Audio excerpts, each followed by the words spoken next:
Mi esposa dijo, «No tengo ganas, usa la mano». Al día siguiente le dije, «No hay plata, ponete a laburar». Era tarde, un miércoles gris.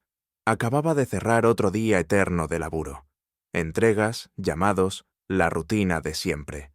Para cuando llegué a casa, la cena estaba fría, y mi esposa, Isabela, estaba tirada en el sofá, scrolleando sin fin en su celular, como siempre hacía. Me senté a su lado. Intenté hablar un poco, pero sus respuestas eran cortas, casi mecánicas. Sí, ajá, claro, nada más. Durante semanas había sentido cómo se construía este muro entre nosotros. Vivíamos bajo el mismo techo, pero la cercanía había desaparecido.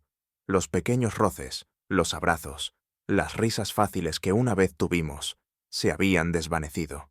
Aún así, una parte de mí quería creer que solo era una fase, que las cosas mejorarían si hacía un esfuerzo. Así que esa noche decidí intentar acercarme de nuevo.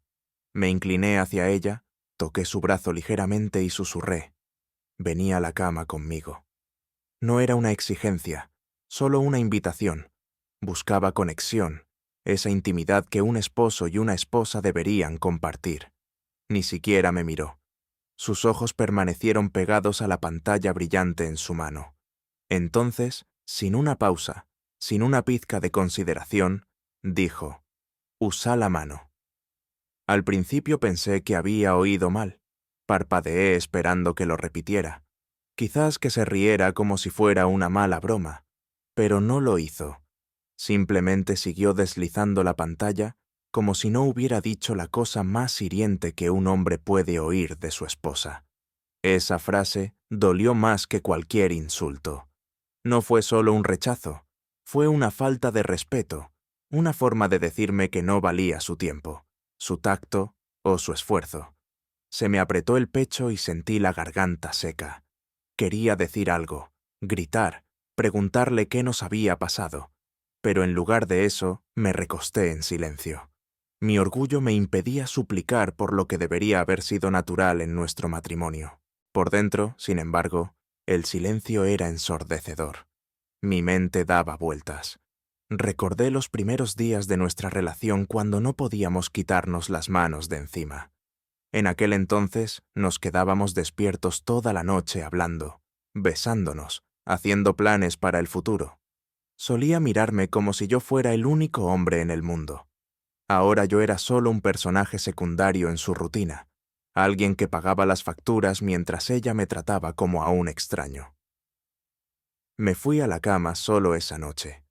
Miré fijamente al techo, el leve zumbido del ventilador llenando la habitación, mientras mi esposa se quedaba en la sala, probablemente todavía pegada a su teléfono o viendo algún reality show superficial. El vacío de esa cama me dijo más sobre nuestro matrimonio que cualquier conversación podría haberlo hecho.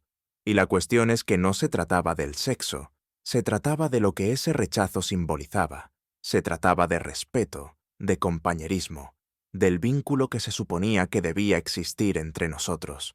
Sus palabras me dijeron que ese vínculo estaba roto y que yo había sido demasiado ciego, demasiado paciente, demasiado esperanzado para admitirlo. Tumbado allí, sentí la ira mezclada con algo más frío, claridad. Me di cuenta de que el amor sin respeto no vale nada. Esa noche ella pudo haber pensado que me había callado, que me había descartado con una frase cruel, pero en realidad me dio el empujón que necesitaba. Fue el momento en que dejé de verla como mi compañera y empecé a verla por lo que se había convertido. Una mujer que me veía como un cajero automático, un compañero de piso y nada más. No estallé, no tiré cosas, ni siquiera la confronté en ese momento. Simplemente me quedé en silencio, porque sabía que el silencio sería mi arma más afilada más adelante. Ese fue el punto de quiebre. La noche en que mi matrimonio pasó de una frágil esperanza a una verdad innegable. La noche en que mi esposa me dijo que usara la mano y yo decidí en mi mente que pronto sería ella la que se quedaría con las manos vacías. A la mañana siguiente me desperté temprano como de costumbre. Me duché, me vestí y salí para el trabajo, mientras Isabela todavía estaba en la cama. No dije mucho antes de irme, en parte porque no confiaba en mí mismo para hablar sin que mi voz delatara la frustración de la noche anterior. Esa frase, usa la mano, todavía resonaba en mi cabeza como una mala canción de la que no puedes deshacerte. Para cuando volví a casa esa tarde, me había convencido de mantener la calma. Sin peleas, sin suplicar atención, solo rutina. La cena fue silenciosa. Apenas me preguntó qué tal mi día, y sinceramente, tampoco me molesté en darle muchos detalles. Pero mientras recogía la mesa, de repente me miró y dijo casualmente, como si nada hubiera pasado la noche anterior: «Oye, ¿puedes darme algo de plata? Necesito unos 30.000 pesos». Levanté la vista confundido. «¿Para qué?», pregunté. Se encogió de hombros como si no importara. «Solo cosas que necesito. No te preocupes por eso». Fue entonces cuando caí en la cuenta. Menos de 24 horas antes, me había rechazado de la manera más fría posible, como si yo no importara como esposo, como hombre, como su pareja. Y ahora, sin dudarlo, no tenía ningún problema en tratarme como su cuenta bancaria personal. Dejé el plato y la miré fijamente. «Isabela, ponete a laburar. No soy tu banco». La expresión de su rostro no tuvo precio. Sus ojos se abrieron de par en par. Su mandíbula se tensó como si no esperara que yo dijera que no. Se había acostumbrado tanto a este ciclo: rechazarme cuando quería, pedir dinero cuando quería, y yo siempre cedía, pero no esta vez. Se burló tratando de restarle importancia. «Che, ¿así que ahora vas a ser un amarrete? Ni siquiera puedes ayudar a tu propia esposa». Me reí, no porque fuera gracioso, sino por lo ridículo que sonaba. ¿Ayudar, Isabela? Ayudar es cuando hay respeto mutuo. Ya ni siquiera me miras y la única vez que hablas con energía es cuando pedís plata. Si querés respeto, empezá a darlo. Puso los ojos en blanco y murmuró algo por lo bajo. «Pero lo estás exagerando». Esa palabra, exagerando, casi me hizo perder los estribos, pero me mantuve firme. Mi voz se mantuvo tranquila, constante, casi más fría de lo que esperaba. «No estoy exagerando, simplemente estoy harto de que me traten como un cheque con patas». Abrió la boca como si quisiera discutir, pero no salió nada. Sabía que no estaba bromeando. La verdad era que la había malcriado durante demasiado tiempo. Había permitido que este desequilibrio creciera, siempre dando, siempre proveyendo, sin exigir respeto a cambio. Ella pensó que podía rechazarme como hombre, pero aún así, esperar que yo fuera su proveedor. Esa noche la casa se sentía diferente. No hubo gritos, ni platos rotos, ni discusiones dramáticas como las que se ven en las películas. Solo tensión, una tensión pesada y silenciosa. Se sentó en el sofá con su teléfono de nuevo, pero esta vez ni me molesté en mirarla. Me senté en la mesa, revisé algunas facturas y en silencio hice una lista mental de lo que tenía que cambiar. Y la cosa es que no se trataba del dinero. Tenía suficiente para darle 30.000, 50.000 o incluso 100.000 sin problemas. Se trataba de principios. Se trataba de no permitir que siguiera tratándome como un recurso que podía explotar sin darme nada a cambio. La hipocresía era tan clara como el día. No tenía ningún problema en negarme como esposo cuando buscaba su cercanía, pero en el segundo en que ella quería algo, de repente se suponía que yo debía cumplir como proveedor. Ese doble rasero se había acabado. Cuando finalmente me fui a la cama, se quedó en la sala de estar más tiempo de lo habitual. Quizás estaba enfurruñada, quizás le estaba escribiendo a una amiga sobre lo tacaño que me había vuelto. No me importaba. Por primera vez en mucho tiempo, sentí un cambio dentro de mí. Decir no se trataba solo de negarle el dinero. Se trataba de reclamar mi propio respeto. Mientras yacía en la cama, sabía que ella no iba a dejarlo pasar. Isabela era del tipo que presiona hasta que consigue lo que quiere, pero en el fondo ya lo había decidido. Esta vez iba a aprender que yo ya no era su red de seguridad. Ese momento, el choque entre su petición de dinero y mi negativa, fue el comienzo de todo lo que siguió. Fue la grieta que me mostró lo lejos que nos habíamos distanciado y lo ciego que había estado. Ella pensaba que podía controlar el juego. Lo que no sabía era que yo acababa de cambiar las reglas. Solía creer que el matrimonio se construía sobre cimientos que no podían ser sacudidos. Confianza, respeto, intimidad, compañerismo. Pero sentado en mi propia cocina días después de esa pelea, mirando a una mujer que apenas me miraba, a menos que necesitara algo, me di cuenta de que esos cimientos se habían agrietado hacía mucho tiempo. Simplemente me negaba a verlo. Isabela y yo no siempre fuimos así. Al principio éramos inseparables. Nos conocimos en la fiesta de un amigo, y desde la primera noche hubo una química innegable. Tenía una risa que llenaba la habitación, una forma de mirarme que me hacía sentir el centro de su universo. En aquel entonces me deseaba a mí, no solo lo que yo podía proporcionar. Nos quedábamos despiertos hasta el amanecer hablando de todo, nuestros sueños, a dónde queríamos viajar, cómo criaríamos a nuestros hijos, el tipo de hogar que construiríamos juntos. Esas noches se sentían interminables, llenas de promesas. Recuerdo nuestro primer apartamento. Era pequeño, apenas con espacio para un sofá y una cama, pero no nos importaba. Comíamos comida barata para llevar en el suelo, y nos reíamos de cómo algún día miraríamos atrás y diríamos, ¿recuerdos cuando pensábamos que esto era difícil? Solía abrazarme por la espalda cuando cocinaba, besarme el cuello mientras lavaba los platos. Esos pequeños momentos importaban más que nada. Pero en algún punto del camino las cosas cambiaron. No fue repentino, fue lento, sutil, como una vela que se apaga sin que te des cuenta, hasta que la habitación se oscurece. Al principio eran excusas. Estaba demasiado cansada para la intimidad. Luego se quedaba dormida en el sofá noche tras noche, diciendo que estaba viendo la tele. Lo ignoré. Estrés laboral, tal vez hormonas, tal vez solo una mala racha.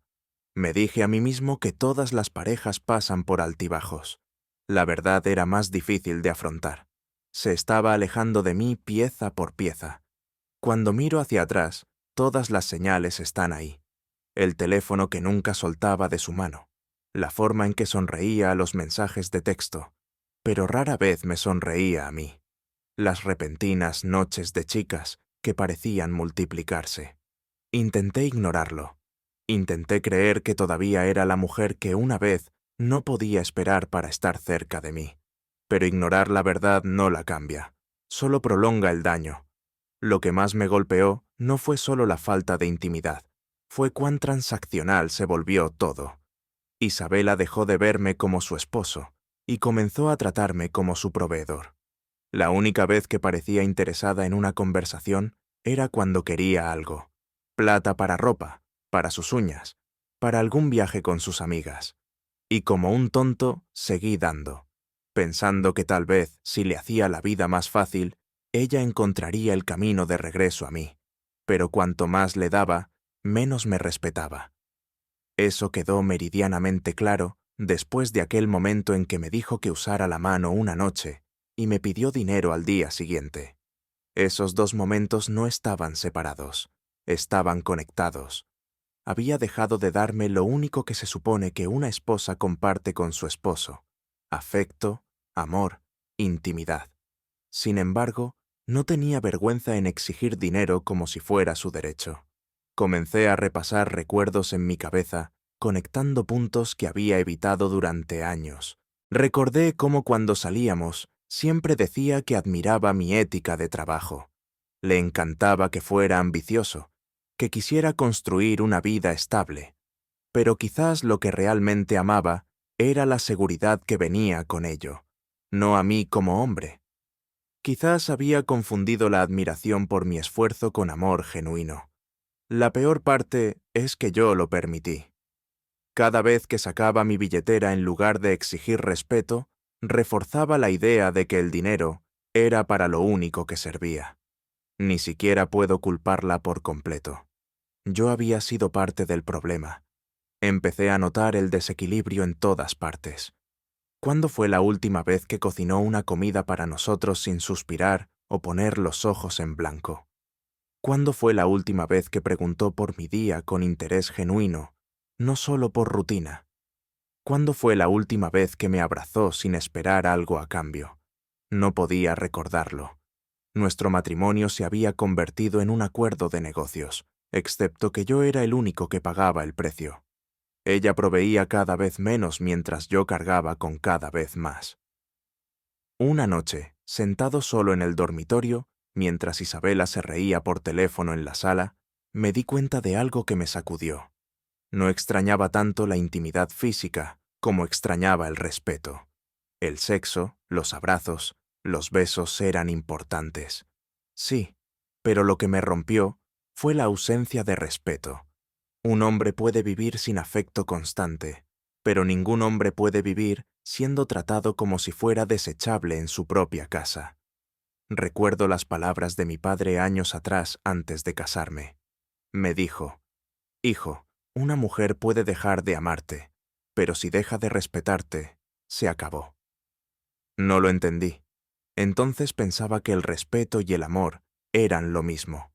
Ahora, mirando el lado vacío de mi cama, finalmente lo entendí. El amor puede desvanecerse, pero el respeto nunca debería desaparecer. Sin él no tienes una compañera, tienes una sanguijuela. A partir de ese momento, dejé de ver a Isabela a través de un cristal de color de rosa. La vi por lo que se había convertido. Una mujer que valoraba mi dinero más que mi presencia, que pensaba que ser esposa significaba que podía rechazarme emocionalmente, pero aún así esperar que yo financiara su vida. Y la hipocresía no se detuvo ahí. Empecé a notar pequeñas cosas que hacían el panorama aún más feo. Se quejaba de lo difícil que era estar en casa, pero se negaba a conseguir un trabajo. Quería libertad, pero no responsabilidad. Quería los lujos de estar casada sin ofrecer lo básico de ser una esposa. Todo se volvió tan claro una vez que me obligué a dejar de ponerle excusas. Nuestro matrimonio quedó expuesto por lo que realmente era, un contrato del que ella pensaba que yo no podía alejarme, pero estaba equivocada. Esa comprensión ya no me llenaba de tristeza, me llenaba de determinación. No iba a rogarle por respeto, no iba a discutir por intimidad, ni a suplicar atención. Si ella pensaba que yo existía solo para financiar su estilo de vida, estaba a punto de descubrir cómo se sentía cuando esa red de seguridad desapareciera. Había llegado al punto en que mi silencio ya no era debilidad, era estrategia. No necesitaba gritarle ni enumerar todas las formas en que me había fallado. La vida estaba a punto de enseñárselo de la manera más brutal posible. Por primera vez en años me sentí con la mente despejada. Ya no se trataba de salvar el matrimonio, se trataba de salvarme a mí mismo. La belleza de la venganza es que no siempre necesita fuego, gritos o caos. A veces los movimientos más fríos son los más efectivos. Después de años de dar sin recibir, después de ser humillado por la mujer que se suponía que debía respetarme, decidí que no iba a pelear con ella de la manera que esperaba. Sin gritos, sin súplicas desesperadas, sin discusiones sobre lo que salió mal. Mi venganza iba a ser simple, la cortaría por completo de lo que más valoraba, mi dinero y mi atención. Empezó en silencio. No anuncié nada. No le dije: «A partir de ahora las cosas van a cambiar». Simplemente dejé de ser su proveedor. Isabela vino a mí unos días después de la petición de 30.000 que había rechazado. Esta vez pidiendo una cantidad menor, 8.000. Dijo que lo necesitaba para la compra. En el pasado se lo habría dado sin pensarlo. Esta vez, saqué mi tarjeta de débito, la puse en la encimera y le dije secamente: «Toma, compra lo que necesitamos para la casa». Nada más. Su rostro se contrajo con fastidio, pero tomó la tarjeta. Más tarde, cuando volvió, revisé el recibo. Por primera vez en nuestro matrimonio, examiné cada artículo. Efectivamente, Escondidos entre el pan y la leche, había cargos por cosméticos y unas velas carísimas. No dije una palabra, pero recuperé la tarjeta y la guardé bajo llave en el cajón de mi escritorio. A partir de entonces, me encargué yo mismo de hacer la compra. Ese fue el paso 1, controlar el dinero. El paso 2 fue el tiempo. Isabela se había acostumbrado a que yo hiciera lo imposible por estar en casa cuando ella quería, asegurándome de que sus necesidades fueran lo primero. Pero empecé a redirigir esa energía hacia mí. Tomé horas extras en el trabajo, no porque necesitara el dinero, sino porque quería crear más distancia. Empecé a ir al gimnasio de nuevo, algo que había abandonado después de años de rutina y agotamiento. Incluso volví a conectar con viejos amigos, tomando cervezas después del trabajo, en lugar de correr a casa con una mujer que apenas me miraba. Cuando Isabela se dio cuenta, al principio no dijo mucho. Intentó la ruta pasivo-agresiva. «Estás trabajando hasta tarde muy a menudo. ¿Qué? ¿Ya no te gusta estar en casa?» Simplemente me encogí de hombros. Voy a donde me siento respetado. No le gustó esa respuesta, pero no insistió. El paso 3 fue la atención, o más bien la falta de ella. Isabela prosperaba siendo el centro de mi mundo. Esperaba que notara cuando compraba ropa nueva, cuando se cambiaba el peinado, cuando se pintaba las uñas. Siempre le había hecho esos cumplidos, pensando que era parte de ser un buen esposo. Ahora, silencio. Podía entrar con un vestido nuevo, y yo ni siquiera levantaba la vista de mi portátil. Podía pasar horas maquillándose antes de salir con sus amigas, y yo no ofrecía ni una sola palabra. Ese silencio la volvió loca más rápido de lo que esperaba. Empezó a buscar validación. «¿Notas algo diferente?», preguntaba. Yo levantaba la vista casualmente y luego volvía a lo que estaba haciendo. No era cruel, pero deliberado. Si ella quería tratarme como un cajero automático, entonces yo la trataría como a una extraña. Las grietas comenzaron a mostrarse. Isabela no estaba acostumbrada a esta versión de mí. Estaba acostumbrada al control, a tenerme comiendo de su mano, siempre ansioso por complacer, siempre listo para proveer. Pero ahora yo estaba distante, tranquilo, concentrado, y cuanto más indiferente me volvía, más inquieta se ponía ella. Un sábado por la noche intentó reavivar su antigua dominancia. Se arregló, me dijo que salía con sus amigas y se quedó en la puerta esperando que le preguntara a dónde iba. No lo hice, solo dije, «No olvides las llaves», y volví a ver el partido. Cuando llegó a casa más tarde esa noche, intentó provocarme de nuevo. «Ni siquiera me preguntaste con quién estaba». La miré directamente a los ojos y le dije, «¿Por qué lo haría? Has dejado claro que no formo parte de tus planes». Eso la silenció. Mi fría venganza no consistía en castigarla con teatralidad. Consistía en dejarla vivir con el peso de sus propias decisiones. Cada vez que me miraba y veía al hombre al que le había faltado el respeto, ahora negándose a jugar su juego, eso mermaba su confianza. Y aquí está la parte que realmente la afectó. Empezó a sentir las consecuencias económicas. Conmigo manejando el dinero directamente, perdió el acceso al estilo de vida fácil que se había construido. No más compras impulsivas, no más citas en el salón de belleza a mi costa, no más vacaciones con sus amigas. Cuando se quejaba, le daba la misma respuesta cada vez. «¿Querés plata? Conseguí un trabajo. No soy tu banco». Cuanto más lo repetía, más se enfadaba. Me acusó de ser controlador, tacaño, incluso abusivo, pero en el fondo sabía la verdad. No la estaba privando de la supervivencia. Las facturas estaban pagadas, la casa se mantenía, había comida en la mesa. Lo que dejé de financiar fueron sus lujos, los extras a los que creía tener derecho simplemente porque llevaba un anillo y la belleza de todo. Verla desmoronarse. Al principio intentaba hacérsela dura. Daba portazos, ponía los ojos en blanco, murmuraba insultos por lo bajo, pero cuando nada de eso me afectó, cambió de táctica. De repente quería volver a ser cariñosa. Se sentaba a mi lado en el sofá, Ponía su mano en mi pierna, intentaba darme un beso de buenas noches. No la rechacé de plano. Eso le habría dado poder.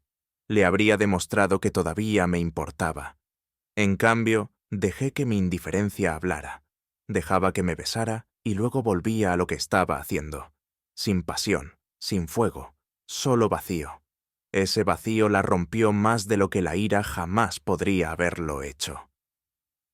Semanas después de esta campaña silenciosa, finalmente explotó. Una tarde gritó: «¿Has cambiado? No eres el hombre con el que me casé». La miré con calma y le dije: «No, Isabela. Finalmente soy el hombre que debería haber sido todo el tiempo, el que no tolera la falta de respeto». Ese fue el clavo en el ataúd. Mi venganza no se trataba de gritar o exponerla al mundo. Se trataba de recuperar el control, de mostrarle que el hombre al que creía poder pisotear se había ido, reemplazado por alguien que valoraba su propio respeto más que la comodidad de ella. Al final, la venganza no fue solo para mí. Fue una lección que no pudo ignorar. Cuando tratas a un hombre como un objeto, no te sorprendas cuando deja de estar ahí para ti. Y la ironía, cuanto más frío me volvía, más me deseaba ella. Pero para entonces ya era demasiado tarde. El arrepentimiento no aparece con una explosión dramática. Se filtra lentamente, como el agua a través de las grietas, hasta que lo inunda todo. Para Isabela comenzó con pequeñas cosas. Notaba que me vestía más elegante antes de salir de casa, usando una colonia que no había tocado en años. Me veía yendo al gimnasio, perdiendo la barriga que había ganado después de años de estrés. Me veía reír con gente por teléfono, compañeros de trabajo, amigos, con voces llenas de una energía que no había oído de mí en mucho tiempo. El hombre al que una vez había descartado, ridiculizado y tratado como un banco andante, estaba volviendo a la vida. Excepto que esta vez no volvía por ella. Al principio intentó ganarme con la culpa. «Ya no pasas tiempo conmigo». Me encogí de hombros. «Tú no querías mi tiempo cuando te lo ofrecía». Luego intentó el afecto. Me rodeaba con sus brazos en la cocina. Me susurraba al oído como solía hacer, pero la chispa se había ido. Yo sonreía cortésmente, apartaba sus manos y volvía a lo que estaba haciendo. Ella lo sintió.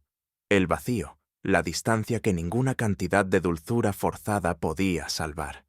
Finalmente intentó la desesperación. Una noche de la nada rompió a llorar. «No quiero perderte. Sé que he sido egoísta. Sé que te alejo, por favor. Solo dame otra oportunidad». Sus lágrimas no me conmovieron. Años atrás, quizás lo hubieran hecho. En ese entonces, la habría rodeado con mis brazos. Le habría dicho que todo estaría bien, y habría enterrado mi propio dolor solo para mantener vivo el matrimonio. Pero esta vez vi la verdad detrás de esas lágrimas. No eran por amor, eran por miedo. Miedo a perder la comodidad, la estabilidad, al hombre que pensó que siempre estaría ahí, sin importar lo mal que lo tratara. La miré a los ojos y le dije: «Isabela, me dijiste que usara la mano cuando quería estar contigo. Esa noche algo se rompió en mí. No puedes deshacer eso. No puedes borrar la falta de respeto. No voy a pasar el resto de mi vida mendigando migajas de amor de mi propia esposa». Sollozó más fuerte, agarrando mi brazo como si pudiera desaparecer si me soltaba. «Pero te amo», negué con la cabeza. «No, amás la vida que te di. No me amás a mí». Y así salí de la habitación. Ese fue el comienzo de su caída. Seguí viviendo mi vida con disciplina y enfoque. Trabajé más duro, pero no para ella, para mí. Empecé a ahorrar agresivamente, a invertir, a planificar un futuro en el que no tuviera que cargar con un peso muerto. Mis amigos comenzaron a notar el cambio. Decían: «Che, te ves diferente, más feliz». Y lo estaba, no porque hubiera encontrado a alguien nuevo todavía, sino porque finalmente me había encontrado a mí mismo de nuevo. Isabela, mientras tanto, se deshacía. Sin mi apoyo financiero para sus lujos, su estilo de vida se derrumbó. Tuvo que recortar en compras, cancelar días de spa, dejar de salir tan a menudo. Empezó a parecer cansada, estresada, amargada. Se quejaba constantemente, pero sus quejas ya no tenían poder sobre mí. La cruel ironía era que a medida que ella se volvía menos vibrante, yo me sentía más vivo. Las mujeres comenzaron a fijarse en mí de nuevo en el gimnasio, en el trabajo, incluso en el supermercado. Conversaciones sencillas se convertían en sonrisas, y por primera vez en años volví a sentirme deseable.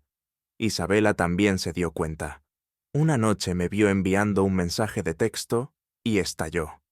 ¿Quién es esa? Ni siquiera lo oculté. Alguien que de verdad disfruta hablando conmigo. La expresión de su rostro lo dijo todo. Pánico, celos, arrepentimiento. Sabía que había perdido el control, pero no estaba interesado en una venganza a través del engaño o juegos mezquinos. Mi venganza fue mi transformación, mi ascenso. Ella había apostado al menospreciarme, asumiendo que siempre estaría ahí, sin importar cuán bajo me arrastrara. Perdió esa apuesta en el momento en que dejé de jugar con sus reglas. Meses después conocí a alguien nuevo. Se llamaba Lucía. Era inteligente, amable, independiente. Todo lo que Isabela había dejado de ser hacía años. Lucía no me veía como una cartera o un proveedor, me veía como un hombre. Hablábamos durante horas, nos reíamos de las cosas más pequeñas, y cuando me tocaba no era por obligación, era por un deseo genuino. No le oculté a Lucía a Isabela. No la estaba presumiendo, pero tampoco guardaba secretos. Cuando Isabela nos vio juntos por primera vez, pude ver cómo su rostro se desmoronaba. Intentó disimularlo, pero el arrepentimiento estaba por todas partes. Se dio cuenta de que el hombre que una vez había despreciado ahora era querido, apreciado y amado por alguien mejor. Ese fue el último clavo en su ataúd. En mi vida me acorraló en la cocina una noche y susurró: «Ella nunca te amará como yo». Me reí negando con la cabeza. «Tenés razón, no lo hará, porque ella sí me respeta, algo que tú nunca hiciste». Los ojos de Isabela se llenaron de lágrimas, pero ya no sentí lástima. No sentí nada. Su arrepentimiento no cambiaba el hecho de que me había tratado como a un extraño en mi propia casa. Me había negado la intimidad y me había usado como un banco. Ahora se quedaba con las ruinas de una vida que creía segura, mientras yo había reconstruido la mía más fuerte que nunca. Y eso es lo que pasa con el arrepentimiento. Siempre llega demasiado tarde. Tuvo su oportunidad cuando yo era devoto, leal, dispuesto a darle todo, pero la desperdició. Para cuando se dio cuenta de lo que había perdido, yo ya había seguido adelante. Ya me había levantado del hombre que intentó romper, para convertirme en alguien que ya no podía alcanzar. Así que cuando la gente me pregunta ahora si me arrepiento de haberla dejado atrás, mi respuesta es simple: no. El único arrepentimiento en esta historia le pertenece a ella.